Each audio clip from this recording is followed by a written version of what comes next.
mo dúpọ̀ pé àwọn tọ́lọ́run ti lọ ṣáájú wa.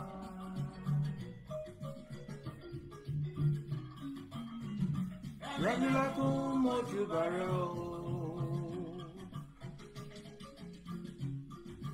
Ọmọ Dáfídì mojú bàrẹ̀ o. Ìrọ̀ tí Ọlọ́run pè.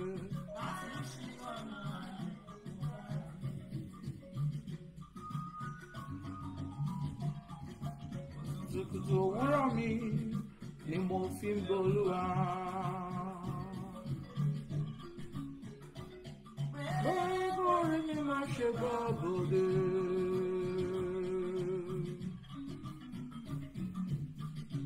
Àwọn tí ń pa kádàrádà kan má lè rí mi gbéṣe. Kálẹ̀ sọ mi jòwúrọ̀ mi o.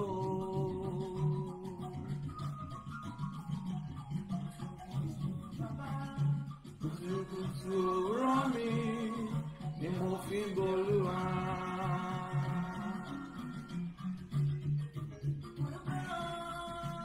Bẹ́ẹ̀ orí mi máa ṣe gbà bọ̀dé. Àwọn tí ń pa kádàrádà. Kálẹ̀ sọ mi jòwúrọ̀ mi o.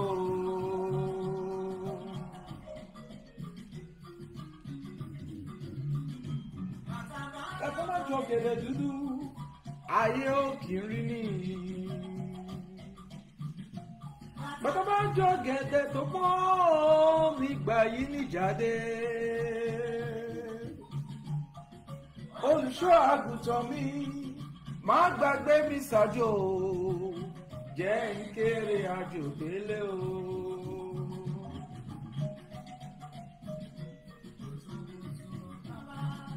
Kùtùkùtù òwúrọ̀ mi ni mo fi ń gbólúwa.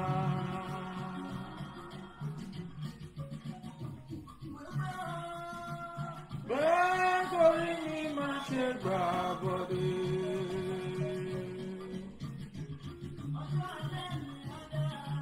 Àwọn tí ń pa kádàrádà kan má lè rí mi gbéṣe. Kálẹ̀ sọ mi jòwúrọ̀ mi o.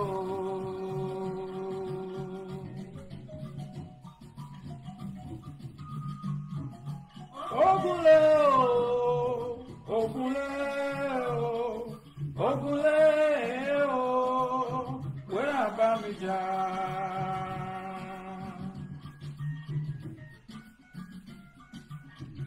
Ogunlé o, ogunlé o, ogunlé o, wẹ́rẹ́ bá mi jà. Ọlẹ́ lómìíràn sínú oko.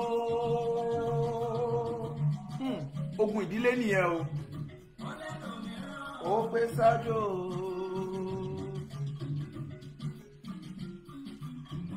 Ogunlé o, wẹ́rẹ́ bá mi jà.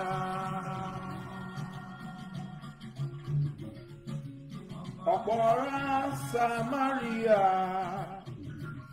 lógunlé lọ Jericho.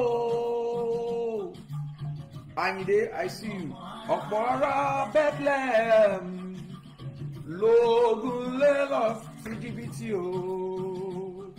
Ogunlé o, wẹ́rẹ́ bá mi jà.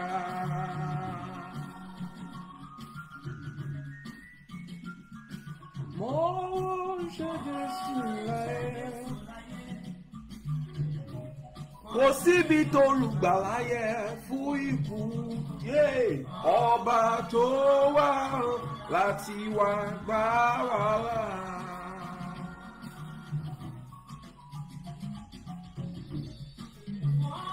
Wọ́n kúrò mọ́ Jésù láyé. Wọ́n kàn mọ́gì àgbélébùú.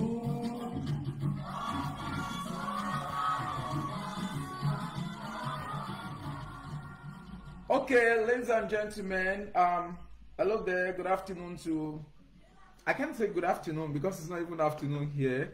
It's an evening, and I know back in Nigeria it's also evening time.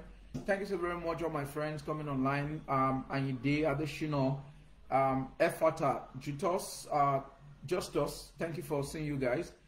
Today I want to discuss about stress because I think it's very important that we discuss about stress and how stress is affecting individuals and how we can manage stress as an individual, because it's a big challenge for every one of us. This year 2020 have been a very difficult and a challenging year for everyone, despite the fact that we had a very beautiful anticipation, a lot of high aspiration in 2019. A lot of us had dreams and plans that 2020 was going to be a good year, but of course 2020 is ending up to become this year that people's dreams, aspirations were cut short, and a lot of plans cannot continue to go as usual. There are a lot of people who plan to get married in 2020, but they couldn't do it because of the COVID-19 pandemic. There are people who plan to build their house in 2020, but they couldn't. There are people who plan to move into a new home. They couldn't. There are people who plan to leave their job, set up their own company, be their own boss in 2020, but they couldn't. There are people as well who plan that 2020 is the year they are going to do one or two things. But of course, even students, especially in Nigeria, a lot of students some of them plan to graduate this year, but they couldn't because of not only COVID-19, including the strike as well. So all of these complications is enough to put stress on the individual person. And let's look at it from this perspective. You know, in a medical or biological context, stress is a physical, mental, or emotional factor that causes your bodily or mental tension. So this stress put pressure on your body or put pressure on your mental level, your mental capacity. And stress can also be external.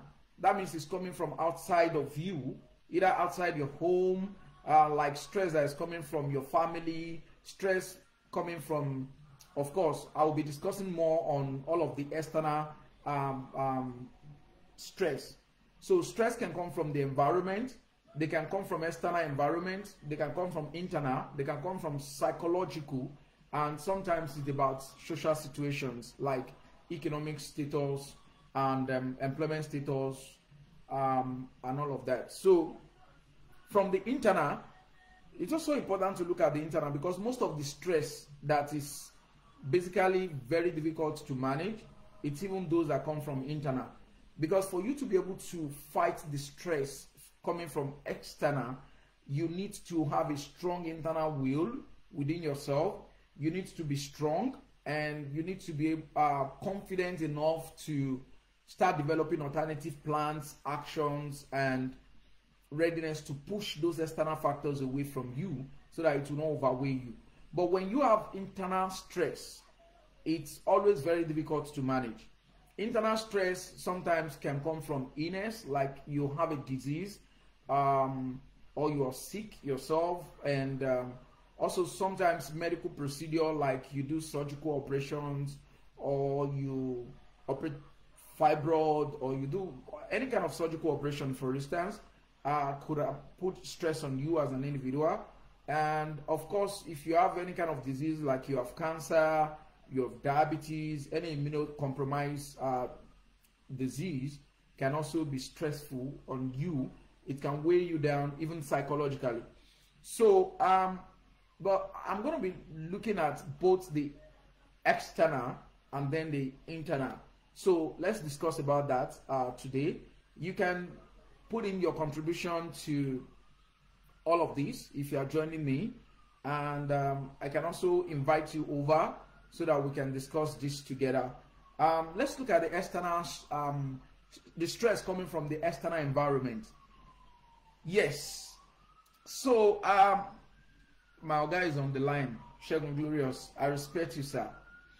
Thank you so very much for the wonderful job you are doing for young people, our generation, keeping us in faith, keeping our faith alive, despite the fact that our economy is in a shambles due to bad and poor management and corruption in the high places. But thank you for helping to coordinate a platform that is helping to discipline young people and to put our faith in the Lord Jesus Christ. So let's talk about the external pressure, external environment, the stress that is coming from external environment. Family pressure, for instance. I've seen a lot of people with family pressures, and there are some few people were not able to cope with all of this family pressure. People can't even say no. Some people can't say no to family pressure. Like, you could be forced to get married, even when your family don't care about whether you have money, whether you have you are gainfully employed. They just feel like they will be calculating your age, you know, especially when you are a woman, a lady, you know. The girl child has double amount of pressure compared to opposite sex of her age. So if a young girl is 20 years, for instance, the family pressure will start mounting up. Maybe immediately she graduates from university or she finished college. Everybody from 20 to 25, the family will start mounting pressure. You need to get married, you need to bring your boyfriend, you need to bring your spouse. When are you getting married? When are you getting engaged? All of those things. But for a young guy who is of our age mate, 20 to 25, will still be comfortable, maybe looking, the family will be concerned about, you need to get a job, you need to get a job and all of that. They will be concerned about how to support him to be independent, to be a man of his own, and to be able to get one or two things. So, but the pressure on the girl child is always double compared to that of opposite sex of our age. So we need to understand all of this external environment, pressure and the stress that can be coming from all of this external environment, especially from family. Our family plays a significant role in either adding to our stress or reducing from our stress. I see people who are from a complex family, like you have your uncle, your aunt, and your siblings, your stepbrothers, your stepsisters, and then everybody will start mounting pressure on you. When are you bringing the man? Bring the man now. You know, but can't you see your peer? Your friend has gotten married. We went to a married last year. Now you have not married. You need to go and bring an husband. And that girl will lose focus in terms of our plan for her life, in terms of what she needs to do with the reality of who she is, or even accepting the kind of plan that she really have for herself, like career-wise, academic prospect and all of that. The pressure can cause a lot of distraction, a lot of disaster even to her. So, but the family careless, or the pastors, the religious institutions, your external families, your friends, your mommy's friends, I mean, everybody just wants to ensure that you get married. They don't care who that man is. All they care is they want to attend that party, they want to eat rice. So they want to carry a shwebi, tie their gele, go dance. So they don't care if you're going to be happy in that marriage or not. They don't care if you're going to be violated in that marriage. They don't care if there's going to be a lot of domestic abuse.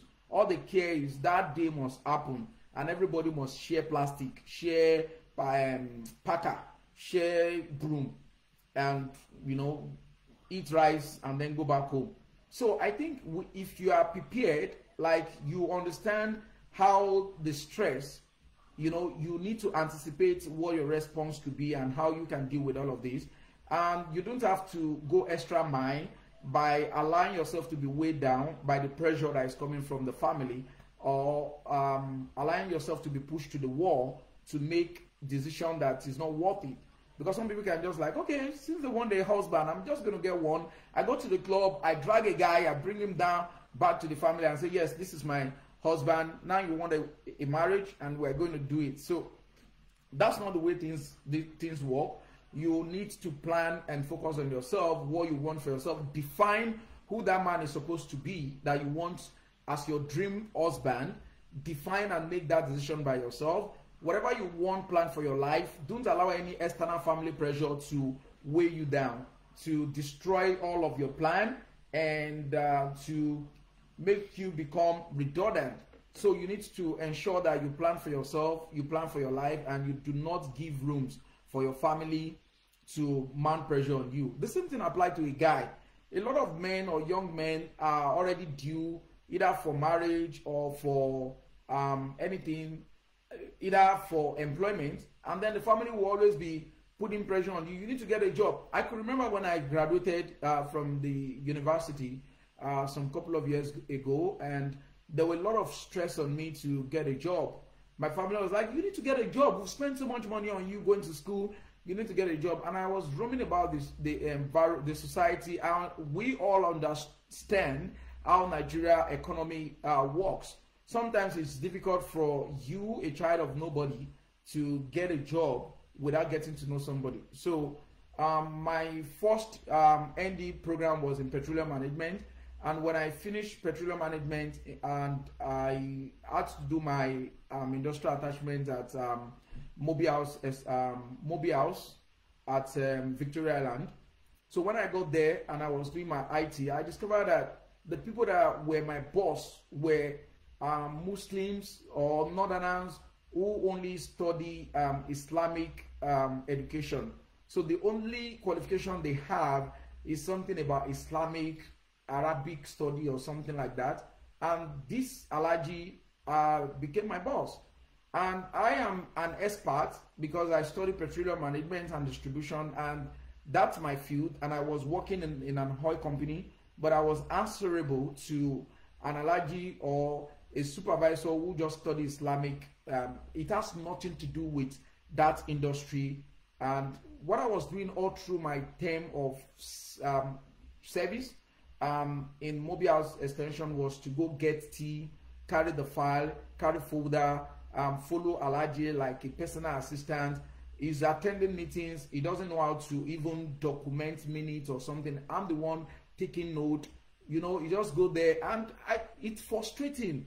I felt so disappointed in the whole system, in the economy, because it's a kind of country, Nigeria, where people who study Islamic or Arabic study can become a supervisor or a manager of an individual who has MBA in BizAdmin or whatsoever you study. They don't care. So it's about connection. It's about who you know. So for me, I don't know anybody. My mother sells rice on the street of Ijorabadia.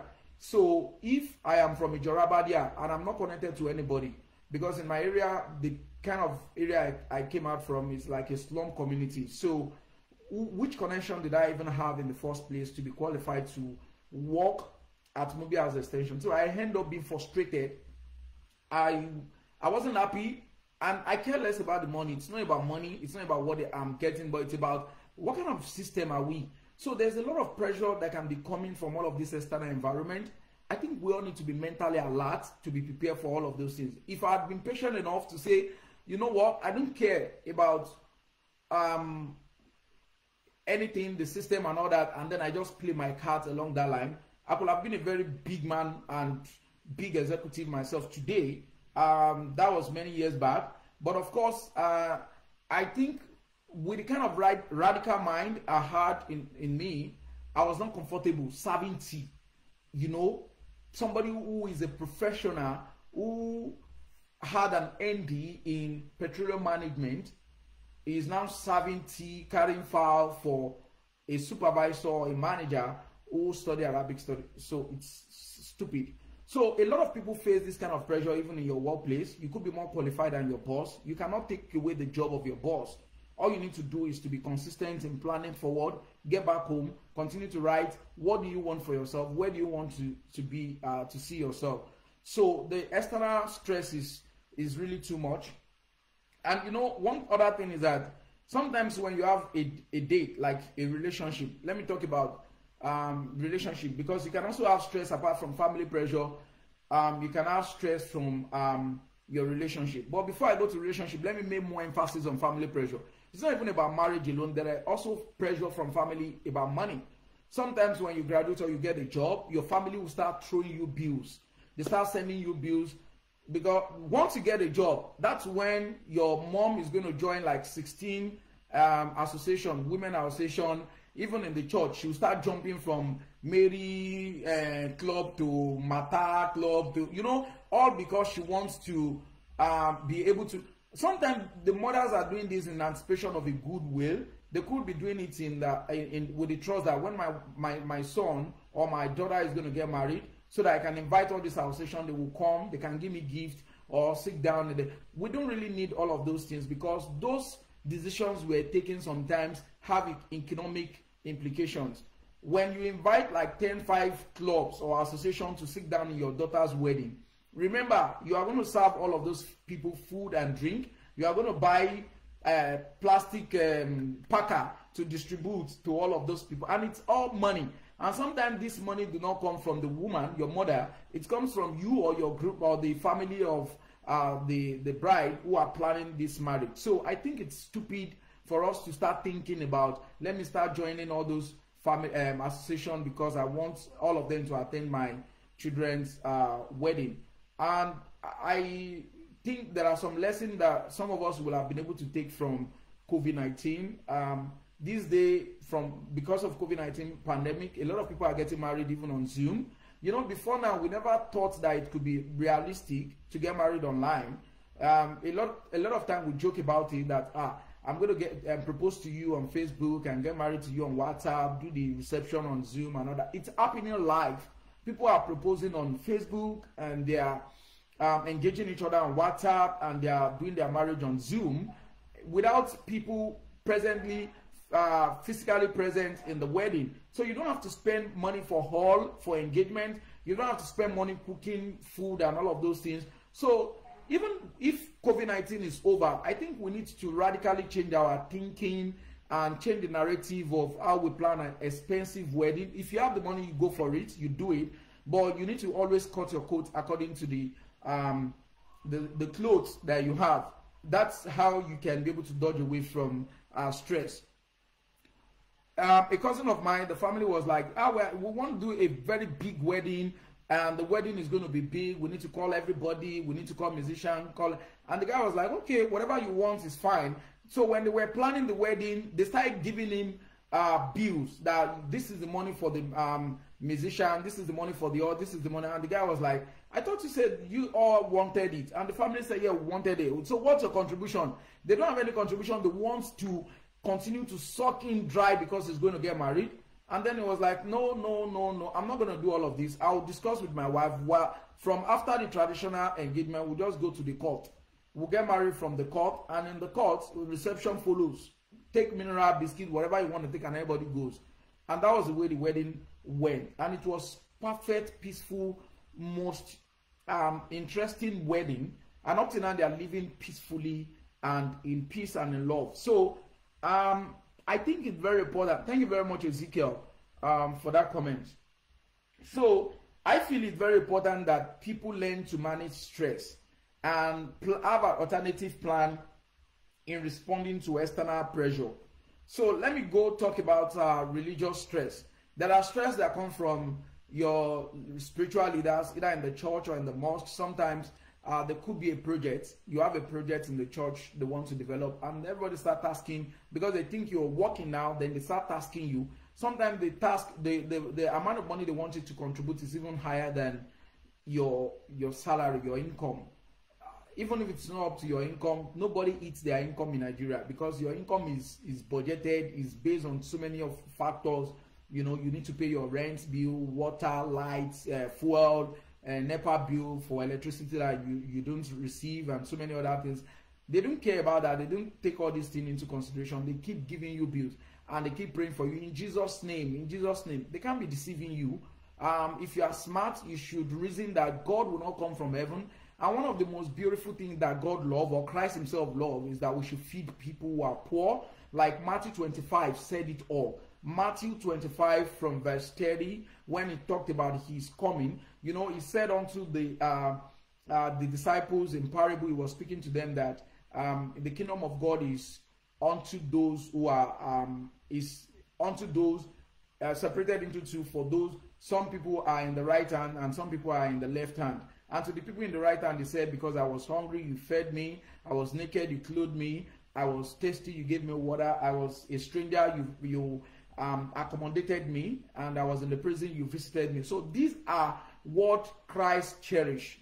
These are the teaching of Jesus Christ. So many churches don't really visit anybody in the prison. Many churches do not even give accommodations to guests or strangers or visitors who are stranded, for instance. Many churches do not even feed the poor or the elderly or the orphans or the widows. Many churches do not even care about those who are naked, who don't have clothes, who are very poor, who need support. And you keep contributing, apart from your tithes. I'm not going to talk about that, but you keep contributing money because you want to expand the ministry. You need 1 billion to expand an auditorium. All those things are spiritual madness.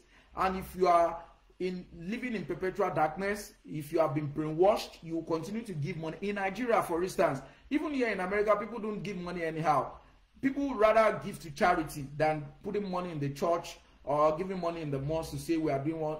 Everybody wants accountability. And because people stress themselves to get the money, they are not going to just throw the money into the ocean like that. So learn how to say no to all of this spiritual stress. Apart from your family, you can't be weighing all of too much problem coming from your family, and then the church is also adding too much spiritual problem to your head or to your knowledge. So that's very important.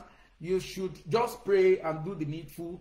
Do whatever comes from your heart, from your mind. Don't allow anybody to preach or quote Bible to you. It's not going to change your income, and it's not going to add to your income. What is going to add to your income is the way you plan your life, your investment, and how you can be able to invest for future plans to make more income. Now, I'm going to be talking about relationship. There are stress also that can come from your relationship, from your marriage, you know, even the spouse, your husband or your wife. Relationships sometimes could be very stressful, but at the same time, some of these stress are healthy stress, because the argument you have with your spouse, your girlfriend, your boyfriend, your husband, your wife, the discussions you have, the conversations, all of those things are healthy for your brain, your mental alertness, but it shouldn't be too much on the extreme, because there are some men who are very troublesome, who don't like anybody to challenge their authority. They are like boxy, the way they behave or the way they are being treated in the office, the way their boss is shouting on them, they come back with that anger, they transfer it on you and all of those things. So I think we need to learn to separate our relationship from our work. So when your work, you are stressed from your work, when you come back home, you should be able to get a relief, you know, discuss in an open manner, and then you need to be calm. And don't always transfer aggressions to your spouse, in any form. Even if the aggression is coming from your workplace or is coming from your family, it shouldn't have anything to do with your relationship. And most times we always like to discuss with our external family. I'll call my cousin and say, hey, you know what, my girlfriend is doing this, my wife is doing this. When you start reporting, you are expanding your problems. So it's good to keep your problems within the limit of both of you and learn how to have conversations every time. It's going to be healthy to improve your relationship when you guys can keep to each other. I can remember sometimes I do have a relationship that, you know, I felt like I was stressed in the relationship, and the most interesting thing that I used to do, which I know very well, is that I just take my clothes and I leave the house. I leave the house with my spouse. I just go, because I could be very, very angry at that point, and I don't want to kind of relate or make some argument, shout, and all of that, so it won't escalate. So I just leave the house, and when I leave the house, I can go to a sports viewing center to go watch Chelsea match, for instance, and then I sit down. I continue to watch football and have some chats with friends, you know, make noise. And sometimes, especially when your football team, your favorite football team, I'm a Chelsea fan, so when your favorite football team win the match, you're going to be so excited. I'll be so happy, and I'll come back home and smile on my face. Everything is changed. So at that point, I expect that the spouse you're coming back home to meet should be somebody who is also going to embrace that moment of change, and not increasing to say, hey, that thing we're discussing before you left, come back, let's continue, I'm not finished. All of those things can also increase nagging. So I think sometimes women themselves need to learn how to cut short on some discussions that are not necessary. And you should be able to observe body language of your spouse, look at the body language, study your spouse, and see if some of those conversation is becoming extreme. And if we can be able to understand body language of each other, you know when your spouse wants it stop. She doesn't really need to tell you stop, but when you watch a body language, you can say, yes, I think it's okay at this spot, or change the topic. And the same thing applies to the man. When you watch the body language, you could be able to say, yes, I think at this point I need to stop or do other things. So when you are in a relationship that you study each other, you understand each other, you will learn more on the body, on the characteristics, on, I mean, so many things you will understand. Even when the person is silent, you will understand that the person is hungry, or the person is angry, or the person need a kiss or a peck or whatsoever. I'm sorry to use all of those words, but I think in relationship and in a marriage, there are a lot of stress. And mind you, it's also very important to discuss or confide in your friend externally. If you have a best friend, and either your family member, if it's becoming an escalated situation. There are situations when you are domestically abused in your relationship. If you are not speaking about it, if you are not talking about it, it could result into death, either the death of your spouse, your husband, or your wife. So it's very important that people talk about issues. There was a guy back in my community who was in a relationship with a girl, and the girl used to be very jealous. She doesn't want to see the guy with any girl, and this guy has been very productive, very supportive, and they really loved her so much, and care for her family, care for her, care for her children. And eventually they went to a club.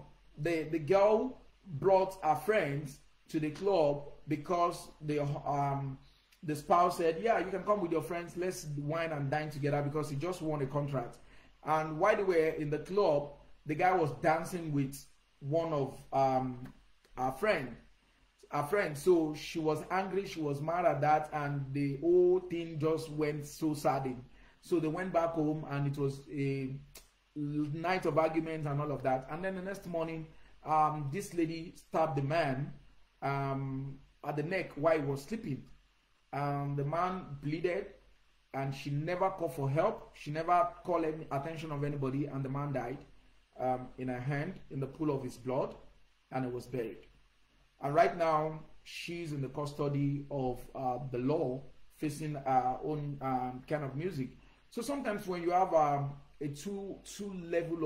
high level of jealousy and all of those things, there are also there are red flags that needed to be treated, and a lot of dialogue is necessary around all of those things, so that people will not be abusing all of those things. So stress could come as a result of all of those things.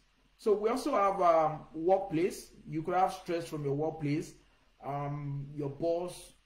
I could remember when I was working with Atlant Alliance back in Nigeria so many years back, and I used to have one chief of party who was very mean, very, very mean. When I say mean, this guy is mean.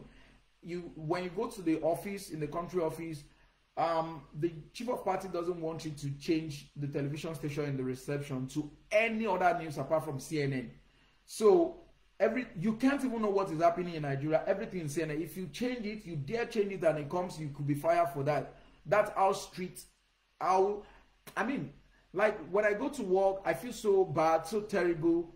I was making a good pay, like the one Nigerians call armed robber salary. So I was getting all of that, but I wasn't happy because people get fired every time. People get laid off for single mistakes that could be managed, single mistake that could be corrected, that people could just get like a query or a warning letters.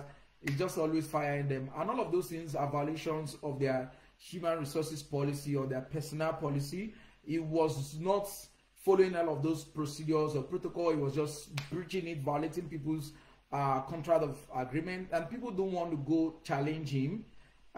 So I felt stressed every time I go to work, and I come back, I'm always terrified, depressed, thinking about, could it be me tomorrow?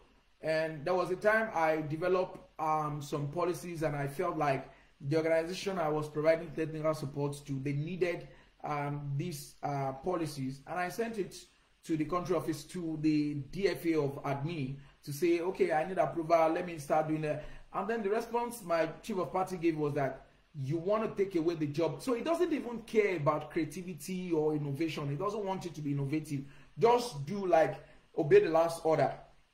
So for me, while I was doing this, while I was working with him, I see a lot of other people resigning or leaving the job. And at that point, myself, I start having the mindset of planning an alternative option if I get fired. So I think this is what we need to do. Don't always be comfortable, even in a luxury place of work. Even while your boss is very comfortable with you, very friendly, and your boss is not making you pass through stress and all of that, anything can happen. Workplace environment in Nigeria, for instance, is not guaranteed. People get fired, people get, even for being late. And you know, I think there should be a policy in Nigeria that will say that no employee should be fired for being late couple of minutes to work, because like Lagos State, the traffic is so many times unpredictable. So you need to wake up, like if you work in on the mainland and you live in Ikorodu, for instance, or you live in Ekpe or Badagry, you need to wake up early enough. Like you live in Okokomaiko and you work in CMS, you need to leave so early because of the traffic that is not predictable. So all of these are some of the things that we need to consider. So for me, I think you need to understand where your stress is coming from and how you can manage. And from your health, if you also allow your health, of course, if you have any chronic disease or infections or illness, you could also be stressed. I mean, managing it at times is always very stressful. So you need to identify what you need to do to manage this stress. Some of the things you could do is to regularly register in a gym where you can go for regular exercise. When you do exercise, you burn out the calories.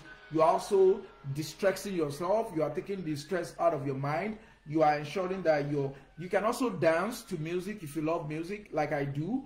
All of those things can also help. You can join a support group. Join a group where you can have interaction or discussions about issues or challenges, where you can check on each other's. You can, I mean, all of those, you can go to a religious institution like a church or a mosque, and then you could be prayerful, you could dance, you could do things that will help to relax your brain, relax your mindset, and take this stress off you. If you know how to write books, if that's what you love doing, write stories, write books, write poems, convert your energy into a positive alternative. So when you do all of these things, you are going to be very happy. If you have a garden, you could plant flowers, you could plant crops, you can have a mini garden, you could water some of those things. When you go into your farm, you know, you put water, watch your flower grows, or you have pets like a dog, you walk your dog, you know, all of those things will help to take away some of this stress that you have. But the best advice I'm going to give to everyone is that you are the alpha and omega of your own decision. So your decision should not be based on what other people think. No matter who you are, no matter what you are passing through, just try to define what you want for yourself, what gives you joy, what makes you happy, rather than considering what other people are saying that can help to fuel your stress and your depression. So accept who you are and the reality, the originality of who you are, and be happy, be comfortable within the zone of who you are. Don't allow yourself to be judged either by the religious institutions, the community, the tradition, or the culture. Accept yourself for who you are and be happy with who you are. And whatever decision you want to make sure it's the best decision for you, not the best decision for your mom, not the best decision for your dad, not the best decision for your sister, your brothers, or your friends, or your pastor, or your imam. It should be the best decision for you. Because if you choose to get married to somebody out of force, you are going to pay the consequence for the rest of your life, and it will be a kind of regret that all the people that attended your wedding are not going to be a witness to some of the either violations that will be going on in your marriage. And sometimes emotional torture, psychological tortures are even more dramatic than physical assault. And in fact, physical assault is terrible. In fact, there's none of this torture that should be experienced by anybody. Not a man or a woman should experience any kind of any form of torture. So when you identify some violations or some domestic violence within your relationship, either coming from a woman or coming from a man, you should understand how to draw the line and how to start your withdrawing process if you think it's going to affect your health or affect your life. So everyone has a dignity, and if you do, remember that you are the alpha of your decision. Be good, be nice, enjoy yourself, and I'm going to play my music and I'm going to be dancing as we end up. Ọbara ló sọ pé ntújú ká. Ló sọ pé ntújú ká. Ọbara ló sọ pé ntújú ká. Okùn oníjà mi mọ́ ayé mi mo mọ̀. Ọbara ló sọ pé ntújú ká.